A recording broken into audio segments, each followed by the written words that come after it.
Hi, good evening everybody, and welcome to the daily Rambam Shiur, lesson number 105, 106, 107, the rules of Shvuos from the chapter 1 until 9. After many struggles, finally the Prime Minister, after a few election circles, he managed to form a coalition, and he managed to promise all the partners of the coalition of the Israeli government many promises in order to give them incentive to join him. After a while, some of the parties were waiting for the fulfillment of those promises, and after realizing that they ain't happening, they turned to the Prime Minister with a complaint. You have promised us so and so. He looks at them and he answers, I have promised you indeed, but I have not promised you that I will fulfill my promise. Many times we are promising, we're taking in moments of excitement, of inspiration, different commitments at the moment of the heat, and then when reality faces us and we are about to make good on our promises, so then many distractions, many disturbances, hindrances are not enabling us to make good of those promises. So one of the methods that are quite ancient is always to accompany the promise, the commitment, with the oath. In fact, later on we will learn, and it's being quoted in the Psalms, Nishbati va'akayemo lishmir mishpetei tzidkecho. I have took upon myself an oath, and only then I will be able va'akayemo to fulfill, to preserve the rule, your righteous rule. And in fact, each and every one of us, before we are being introduced to this world, is everybody familiar with the first sentence that is being brought in the Tanya, quoted from the Talmud, that each and every soul, before it comes into this world, takes upon itself an oath, tehi tzaddik, and at least if you won't be able to be a tzaddik, al tehi rosho. Everybody is familiar with it. And each and every Sunday, and in fact each and every year when we begin the year, so there is a psalm that the Levim used to sing in Beis Hamikdash al Duchon, both on Sunday, and we are reciting it at the beginning of the year. And this pasuk, everybody is familiar. Mi yale behar Hashem umiyokum b'pkem kodshei. Only those people asher lo yinoso lashov nafshi, people who did not took their oaths in vain, velo nishba lemirmo, and whatever they swear were not a false swear. Only those people will be the one who iso brocho me'ez Hashem utzedoko me'elohei Ishrei. They will be blessed by God Almighty and will be generous with His support. So the details of the halachas that pertaining to this day, the first chapter of lesson 105, it covers 4 types of Shvuot. There is Shvuas Bitui, and the loose translation of the word Shvuas Bitui, a oath of expression, a verbal expression of an oath, and 2 of them are for pertaining of the future, and 2 of them are pertaining to the past. Both of them can be expressed in a positive and in a negative. Those type of oaths that are pertaining to the future, when a person takes upon himself a commitment can be a positive commitment, that I will eat, can be upon himself a negative commitment. Same way, when those type of shvuah are pertaining to the past, can come about also in a positive or a negative. However, in that case, he just describes a fact in a positive way, I have done something, or in a negative way, I have not done something. The difference is when he describes the past at the moment that the description is a false description, so his violation is at the moment that he is actually verbalizing this false oath. However, when he is pertaining with the oath towards the future, the only chance he will have be able to violate his oath is only in the future, when at the expiry date of the oath he was doing what he should not be doing, so then he was violating and he will be exposed to a punishment. However, if he took upon himself to do something and the violation was by not doing it, he will not going to be exposed to the consequences of the violation, since it is considered to be a lav she'ein bo ma'aseh. Later we're going to go in more details. Anybody who violates Shvuos Bitui, the oath of expression, depends. If he done it deliberately, he gets malkois, lashes, and if he done it unintentionally, so his punishment will be a korban, a offering, oile v'yored. The word oile goes up in value based on his financial situation, and goes down in value. Instead to bring a animal offering, he will give a birds, and if he is even poorer than that, he will give flour offering instead. And that is the reason why it's called korban oile v'yored. Until now we have described the details of the first type of Shvuah, oath, which is called the oath of Bitui, Shvuos Bitui. The second type of Shvuah, which appears as well in the Aseres HaDibros, is Shvuas Shov. Shov means in vain. A person takes upon himself a oath in vain. The ability to express a oath in vain comes in four ways. Or an individual states something that is known to everybody. For example, he swears that this chair is a chair, and it's known that it is a chair. Or the opposite, something that is known that it is a table, and he is taking or expressing an oath that this is not a table, which is obviously a false statement. So these are the first two ways how to go about violating Shvuas Shov. There is a third way to violate Shvuas Shov, when a person is taking it upon himself an oath that he will be violating a aveiro, any type of aveiro that is written in the Torah. He takes upon himself a oath that he will eat treif. So it is also a Shvuas Shov. A fourth way he can go and violate a Shvuas Shov, a what we called a oath in vain, when he is stating a commitment that there is no way a human being will be able to fulfill it. The two illustration, for example, he takes upon himself that he won't be sleeping for 3 days, or he won't be eating for 7 days. So immediately when he is expressing such a verbal false statement, the ruling is that depends. If he done it deliberately, he gets lashes.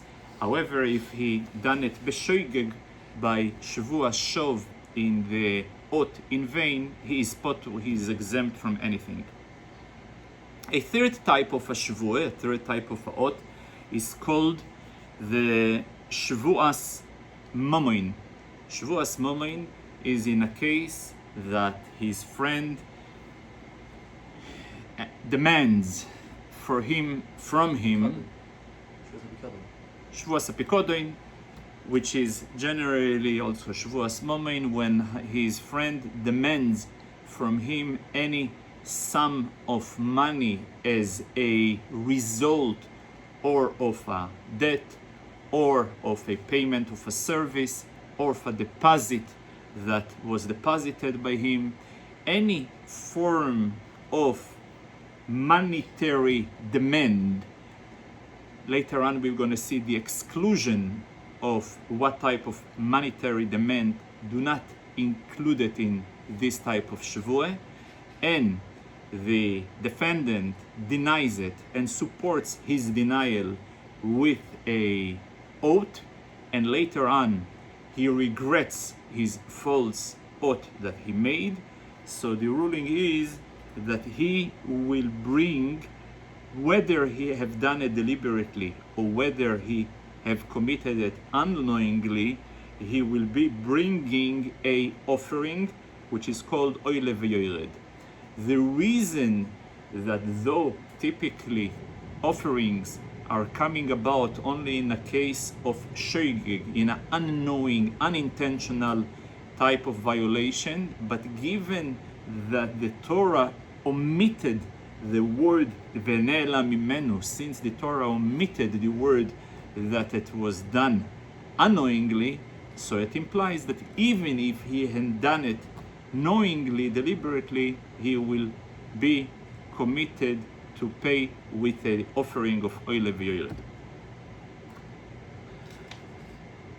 Talking about under oath, there is a story once about a rabbi who came to a court, a secular court, and while the lawyer was introducing him that here is the rabbi of that community, and he immediately corrected his lawyer, well, he is the rabbi of the entire province.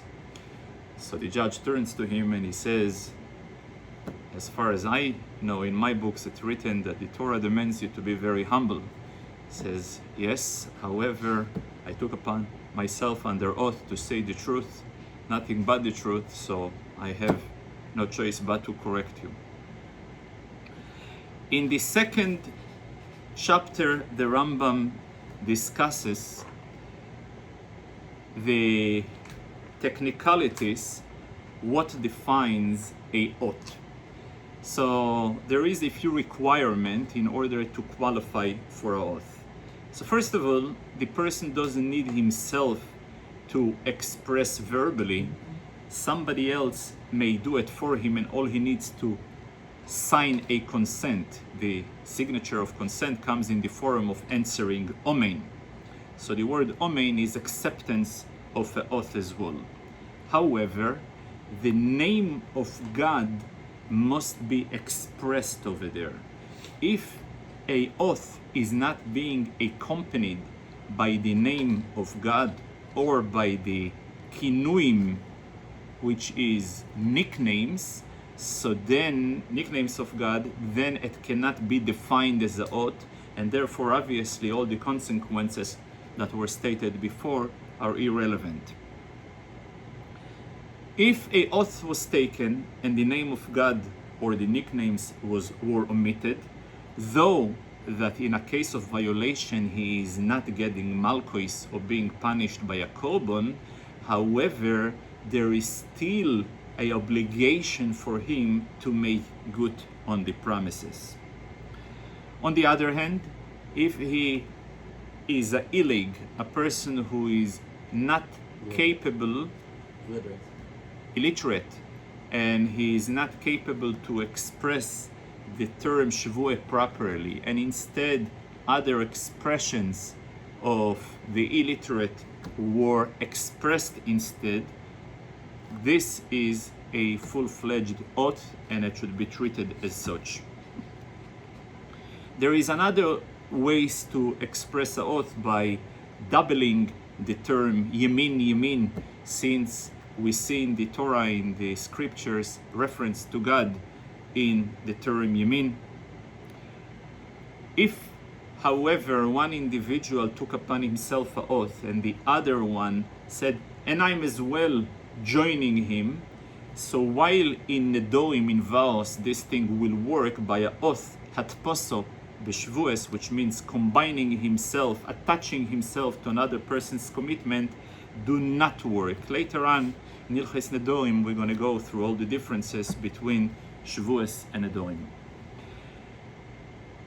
If a person regrets toich kedei dibur is immediately within a time period that is sufficient to say the following sentence, Sholem Alecho, peace upon you, Moiri v'Rabbi, my master, my teacher, which is about 3-4 seconds approximately, then the oath is null and void. After that, a person cannot go regret, unless later he's going to go through the process of HaTorah, which later on going to be discussed.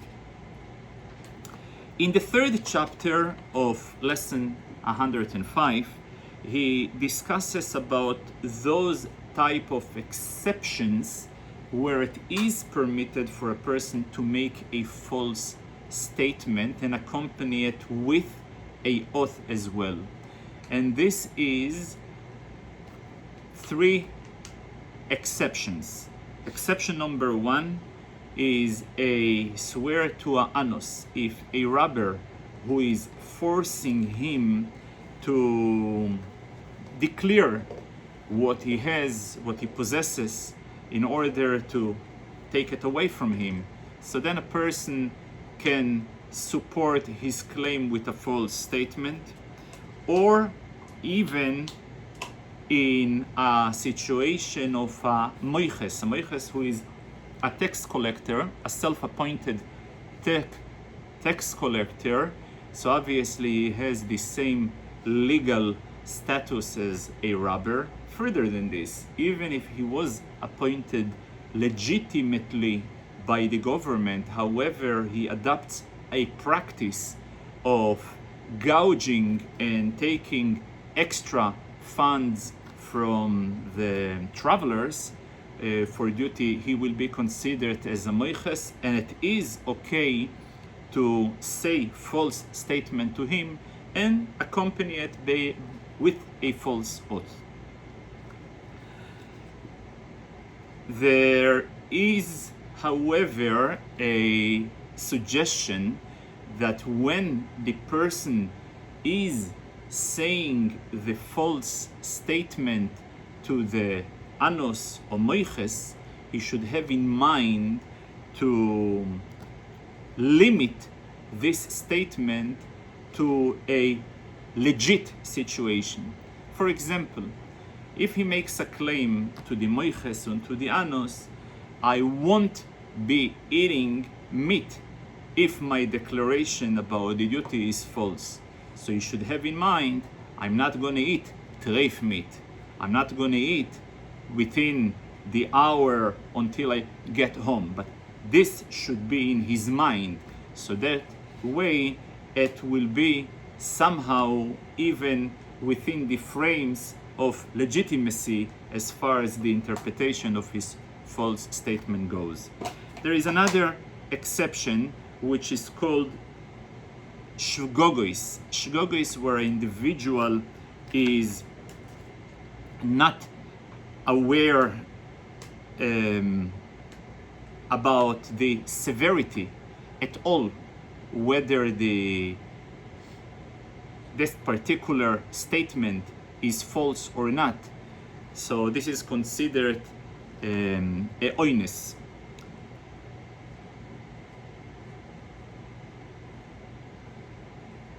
There is an example what is a shvuos, when a person takes upon himself a oath because he is under the impression that a certain fact took place. He illustrates, a person takes upon himself a oath that his wife should not benefit from him, and the reason why he is saying such a statement because he's under the impression that she has done something like burned his garment, and later turns out that she did not burn his garment. So obviously, since the entire oath was based on a false information, so this is considered what is called shvuos, which is okay deliberately to violate, and he is not going to carry the consequences of violation of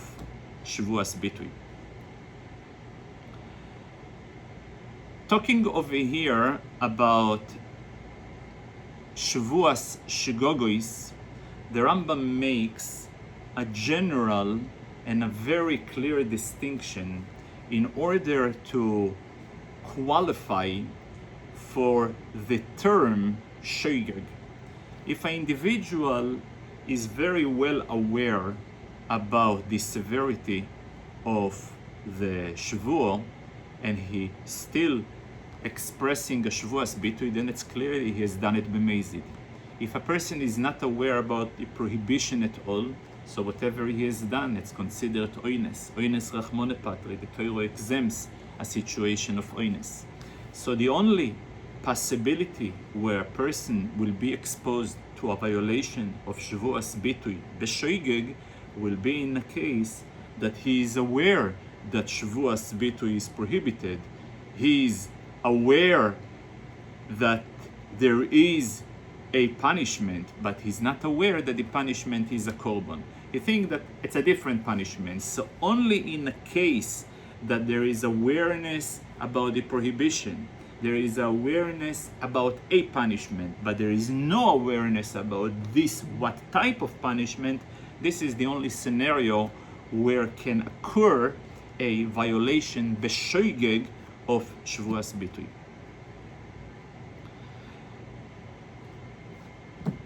From now on, we will review the lesson number 106. A few opening comments as introductory to the lesson 106 is about the reason why this book is called the Book of Haflo'o. Haflo'o in Hebrew can be translated in a few ways. First of all, the roots of the word haflo is from the wonder pele, wonder. Haflo is when a person is able to create a wondrous creation. So the obvious question, the obvious wonder about the style of the Rambam by putting together in one book different segments that were taken from the Talmud from totally different subjects. Because when it comes to the ruling of Shvuos, you're going to see it in the Seder of Noshim. When it comes to the ruling of Erchin v'Charomin, it will be in Seder of Kodshim. Some of it are in...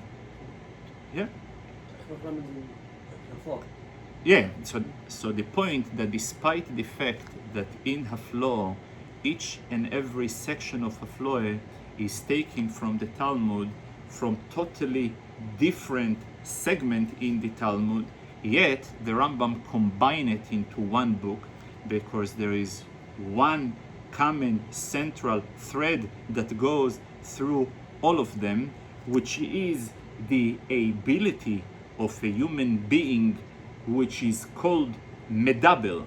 What differentiates a human being from all other members of creation, his ability to communicate in a very complex, sophisticated way, totally in a different quality than all other animals and creatures in this planet. On top of it, halachically, he is capable via his expression to change a reality, and as a result of his speech changing a status of a reality, there is liability and consequences that are coming about.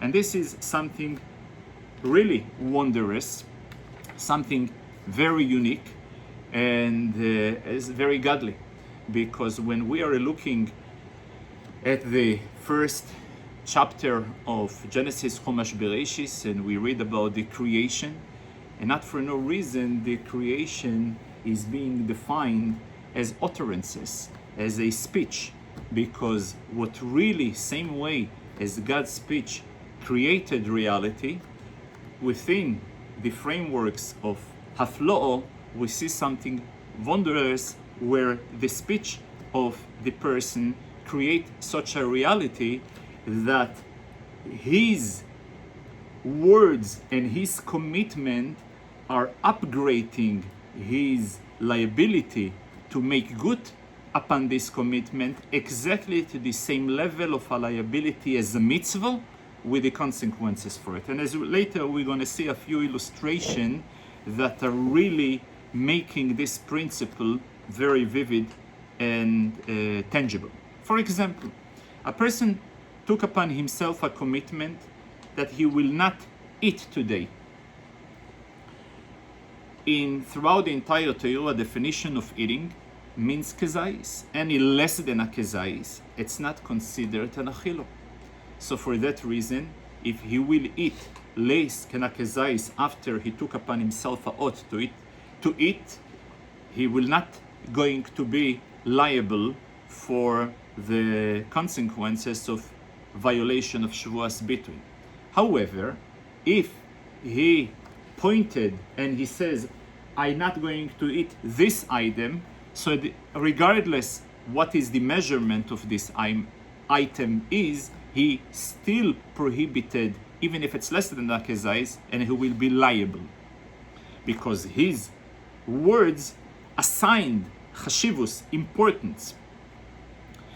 Further than this, if a person took upon himself not to eat, so even if he ate many types, he will still going to be violating one violation. If he went ahead and specified how many types, and he says this type and this type and this type, and he violated all, then he will be liable according to the amounts of details that he actually expressed in his mouth. Previously, when we covered Noshim and we covered Ma'acholas Asuros, we were introduced to the ruling of Ein Isur Chal Ol Isur, and the literal translation that no prohibition can be applied to a pre-existing prohibition. And in Torah, the logic behind it, it's very simple, because the Torah came in every case that was introducing a prohibition, a restriction. The pre-existing reality must be a reality that the item was permitted, and therefore when the Torah came to restricted was a change. But if item is already restricted to begin with, no restriction on the same size can come about and apply to a pre-existing issue. The only way it can apply only if the new prohibition contains a added value of prohibition over the first one. And therefore, if a person takes upon himself a shvuot that he won't eat, which typically we said upon a person that eating means a kezais, and later he says, I'm taking upon myself that I'm not going to eat this entire chalo.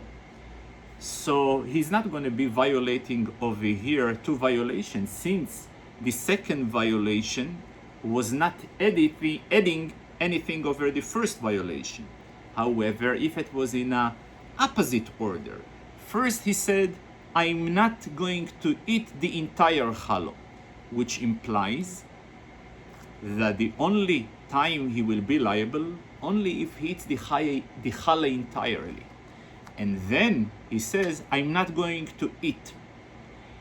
At that time, the second statement has an added value, because the second statement is upgrading his exposure to prohibition even in the size of a kezais. At the first statement, his exposure to prohibition was only if he eats the entire chalo. But since the second statement have introduced over here an added value of isur, so for that reason he will be liable, which we see the same idea as a reflection of the ruling that were applicable in the rule of Ein Isur Halal Isur and in the exception of Ein Isur Halal Isur via this halacha.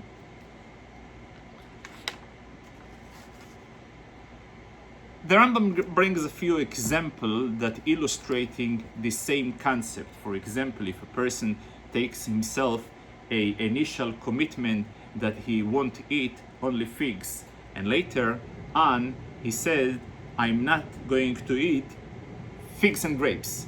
So the second prohibition will apply since he added also the grapes together with the figs.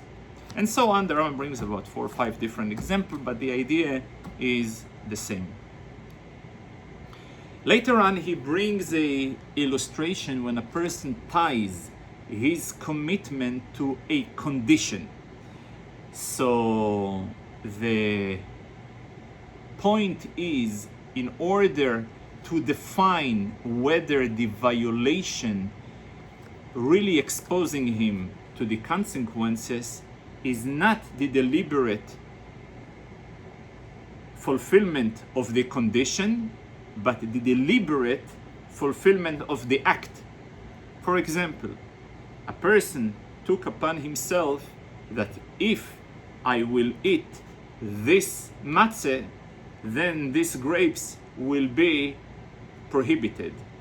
So what is determined in order for him to be exposed to Malchus is not the violation, the deliberate violation of eating the matzah, which is only the condition, but it must be the deliberate eating of the grapes, which is the actual Shvuot that will determine whether he violated his oath deliberately or unknowingly.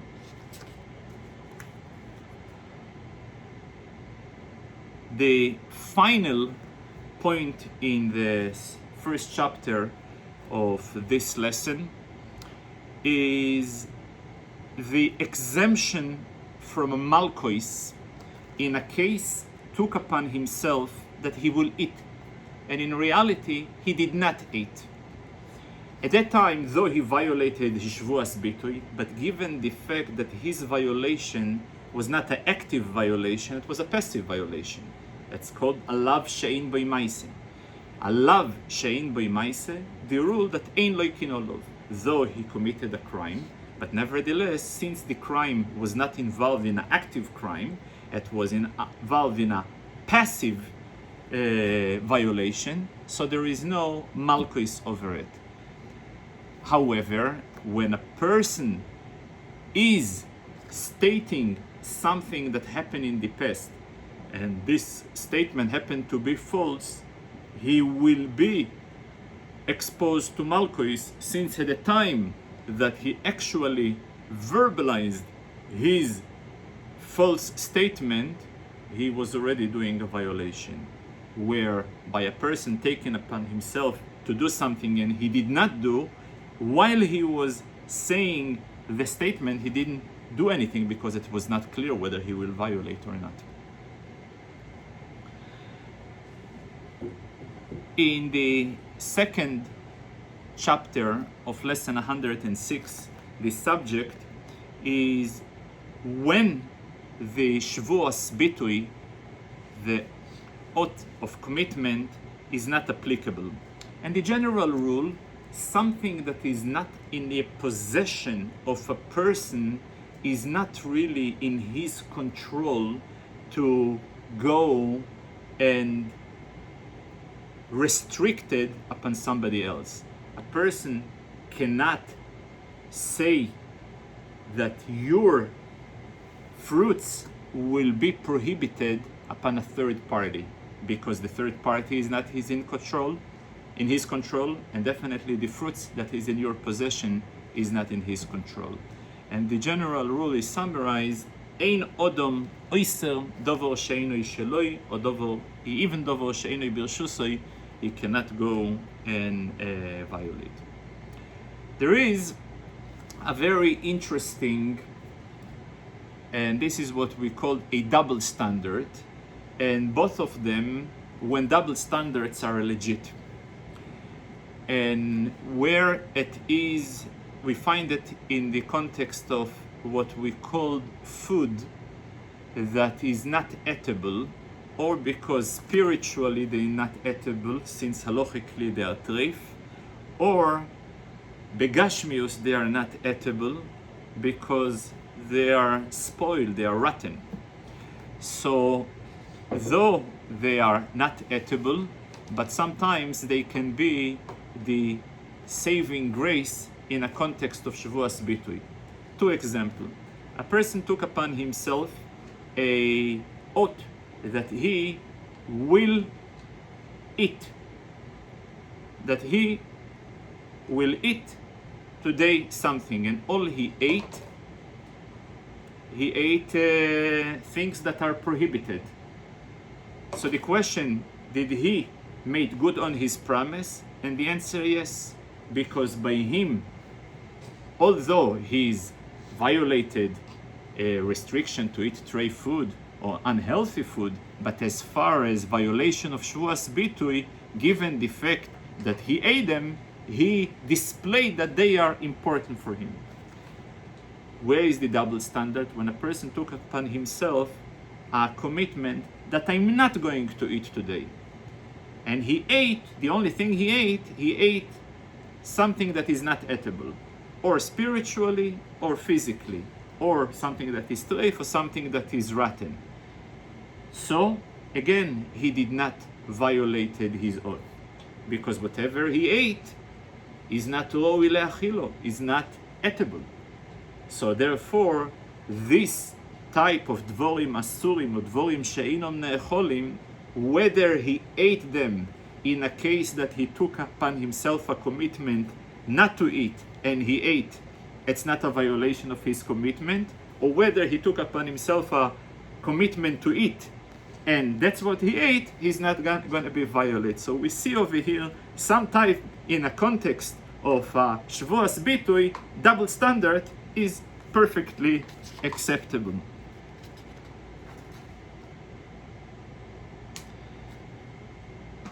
One of the definition of Shvuos Shov.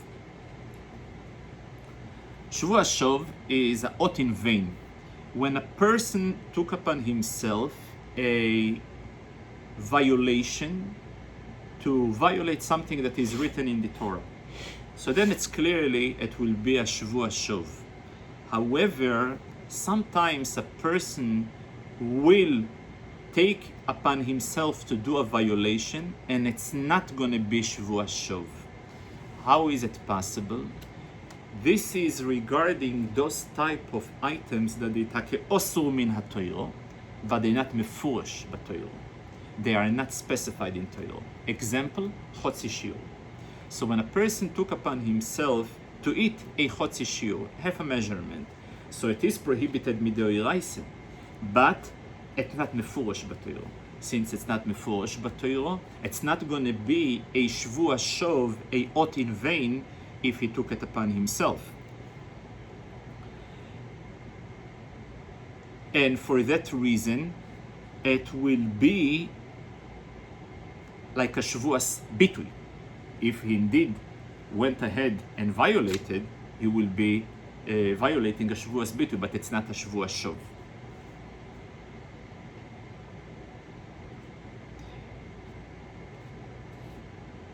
If a person takes upon himself to do a mitzvah, it's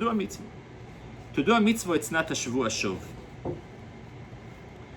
To do a mitzvah, it's not a Shvuos Shov. Because nishbati va'akayemo, lishmer mishpatei tzidkecho. It's okay for a person to strengthen his commitment by accompanying it with a Shvuah. However, if a person happened to violate his commitment to do a mitzvah, he did not violate a Shvuos Bitui. Why? Because ein Shvuo cholo al Shvuo. In order to do mitzvahs, we already mushba ve'oimed, we already under oath already from Har Sinai. There is, however, some situation where an oath to do an aveiro will trigger. When does it come? What is called behavlo. What is behavlo? We know that a person is not allowed to benefit from a schar Shabbos. So everybody knows, let's say, if he's doing anyway the commitment not only on Shabbos, but it's a weekly type, he's being paid by the week. So though that he happened to do an item that will benefit one of the heterim that Chazonim are benefiting from their chazonus that they made on Shabbos, given the fact that the preparation and the training and the studying starting throughout the week. So behavlo, it's okay. Where do you see a havlo? If a person take upon himself a commitment that throughout the entire month of Adar, Nisan, Iyar, he's not going to be matzo, he's not going to eat matzo. So given the fact that for the period of Adar and Iyar it triggers, so might as well behavlo, if he went ahead and ate the matzo, he may be fulfilling the mitzvah of achilas matzo, but at the same time he would be liable for violating the Shvuos bitui that he took upon himself, which have triggered since there is a havloe over here. And same thing of a sukkos. If a person took upon himself a commitment that throughout the entire year he's not going to be in a sukkah, so throughout the entire year sukkos have triggered. So if he set throughout the sukkos in the sukkah, he has violated the Shvuos bitui. It's not Shvuos shov, because given the fact that it was behavloe, it was chal. One little clarification the Rambam makes regarding Shvuos shov, that though a person states the obvious, or states the obvious not, he generally under exposure of a Shvuos shov, but he defines, he limits, what does it mean obvious? Obvious means that it is obvious to every lame person. If something obvious only to the scientific community or to the sophisticated crowd, this is not defined obvious to everybody. Example, if a person will make a statement that the sun is greater than the planet, or the planet is greater than the sun, he's not going to be in a violation of Shvuos shov, since though it is known, but it's not obvious to everybody. So for that reason, he's going to be escaped from the violation of Shvuos shov. In the final chapter of lesson 106, the Rambam deals with the possibility of heter nedorim. And the basis of the heter, though shvuo is something which is very severe, but given the fact that the Torah have specified lo yachel dvoroi, lo yase dvorov chulin, a person should not make his words as mundane or disrespectful. So the Torah introduced already the limitation. As long as he, with open and outright disrespect, disgraces his words, only then it is prohibited. But if he has done it via a process of one mumche, one expert, or three hediotos, three members of the community, this is acceptable. And it can be done contrary to a typical din, which must be done by Yom, but HaTorah's Hashvuos can be done balaylo, can be done on Shabbos, can be done through relatives. And the design shape of the HaTorah is basically a declaration that had he knew that the situation will be as it turns to be in reality, had he would be aware about the actual discomfort and inability for him to go ahead about his promise, he would not have done it to begin with.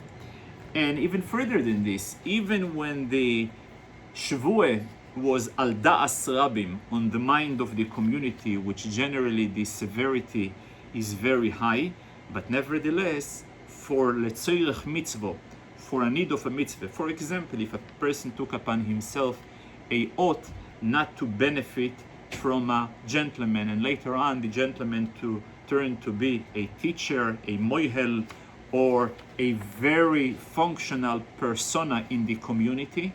So therefore, I would go ahead in the process and be matil, release him from his restriction. Further than this, even in situation when it's clearly the person does not regret his oath, nevertheless, if Beis Din they see that by releasing him from his shvuah, it will bring a sholem bayis, it will bring peace between people, be able to restore families together, they should do anything to encourage him to be released from his oath and go ahead with the heter shvuos.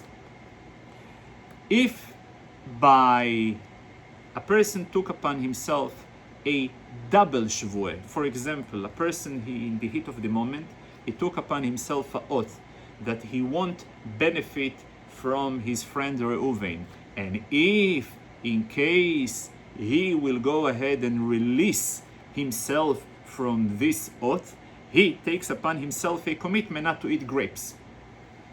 So I would first need to deal by releasing him from his first oath, and only then from his second oath that pertaining to the grapes. Reason, because you cannot release a person from an oath that he's not exposed to. And since the only exposure of him to the oath is only after the releasing of the first oath, so first you gotta release him from the first oath and wait for him to be exposed to the second oath, and only then you can go ahead and release him from the second oath. And now we are opening the lesson 100, the final lesson of 107, which covers the chapter 7, 8, and 9 of Hilchos Shvuos. The topic of the first chapter is Shvuos HaPikodin. Every morning when we are reciting our prayers, the section of Korbonos, and we are referring to Asham Gzeilos. When we say Asham Gzeilos, this is basically an offering that is being brought in the temple if a person made a false oath pertaining a financial demand from his friend, and later on he regrets.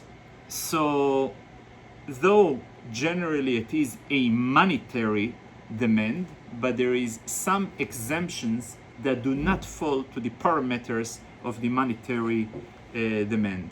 The exemptions as if the demand is being defined halachically as punitive, not though punitive always comes in a form of cash, but nevertheless the definition of punitive is any type of payment that the Torah obligates a person to pay not according to the precise amount the damage that was done, or that they imposed upon him a double or sometime above a chamisho, a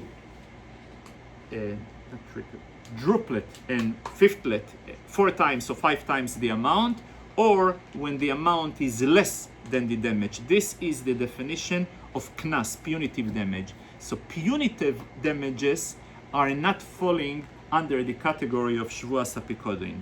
There is other examples. Since the Torah specified about Pikodin, the Sumes Yod, therefore the Torah defined that it must be a movable object. For that reason, real estate, karka, which is not movable, is being excluded. For that reason, avodim, slaves that hukshu lekarkoes, they are being compared to karkoes, they being exempt as well. And for the same reason, shtois, that not gufoin momoin, they are dover hagoyrem lemomoin, they are being exempt as well from the Shvuos HaPikodin. The amount of offerings that a person is committed to bring is based on his verbal denial against the demand of his friends. Because, for example, if 5 people came simultaneously and each and every one demanded identical some from him. If his denial was, I don't owe anything to anybody, his exposure will be only to one offering. But if he went ahead and specified to each and every one, I don't owe to you, to you, to you, to you, so by him dividing his denial into 5, exposes him to 5 offerings. Anything that is less than the pruto is exempt as well of the Shvuos Apikodim. The second chapter of this lesson is illustration of punitive damages that we're talking about. For example, if a person was blamed by his friends of theft, and the theft was attached to slaughtering the animal or selling the animal. So there is 2 components to his claim. Component number 1 is the theft, which refers to the principal amount that was lost by the victim. And then there is the second component, which is a component of punitive, because for slaughtering or selling, a person is obligated to pay 4 or 5 times respectively. So, and he admits the theft, but he denies the slaughter or the sale. In such a case, he will be exempt from Shvuos Apikodim, since in the component of punitive he denies.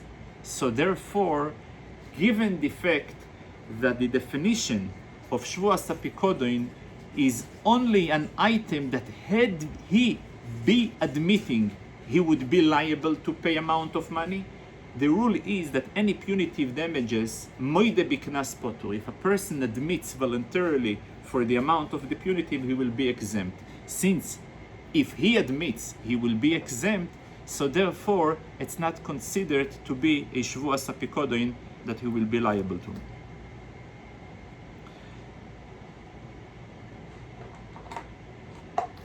Another important requirement for a person to be liable in Shvuos Apikodim, if he is,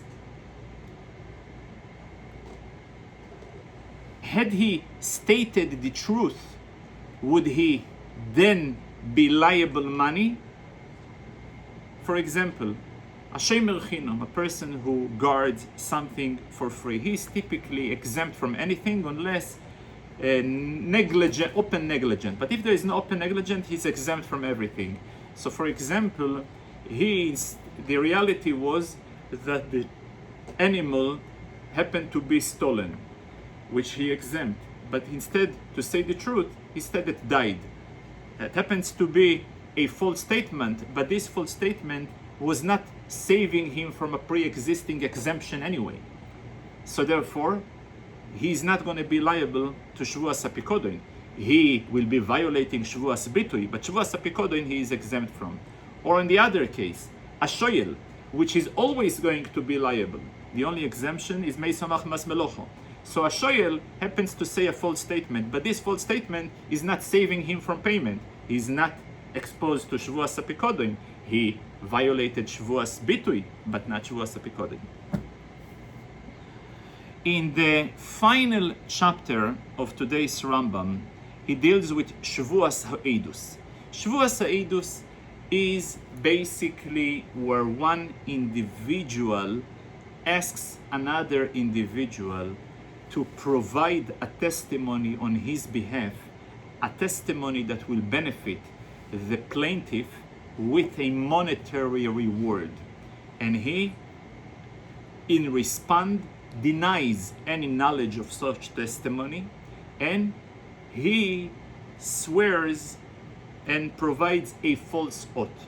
This type of oath qualifies him with the violation of Shvuos Ho'edus. And as we stated before, a violation of Shvuos Ho'edus is exposing him only to a korban oile v'yored, regardless whether he done it b'shegeg or b'mezid. So in order for a person to be exposed to Shvuos Ho'edus, 10 qualifications must be met. First of all, the plaintiff must demand such a testimony. B, that it must be a monetary type of demand. It must be an item that is movable, as opposed to, as we learned before in Shvuos Apikodoin, that no shtoris, avodim, karkois, poches mishove pruto will be acceptable. And also, the defendant must be paid only based on their testimony, excluding punitive edus, that their commitment will be a combination of the denial of the defendant. And they must deny only after the demand of the plaintiff. The denial must take place in Beis Din. The Shvuot, the oath, must be accompanied b'shem and kinui. They should have awareness of the testimony before the Shvuot. He must to designate the edim at the times of the tvio. The Shvuot must be in a language that they know it. These are the 10 requirements in order to qualify for Shvuos Eidus. What it is interesting that the holiday that represents the Bechiro, the selection of Am Yisrael by God Almighty, and our commitment towards Torah u'mitzvos, is named Chag HaShavuos. Shavuos, one of the explanation, is from the roots of Shvuot, Ot.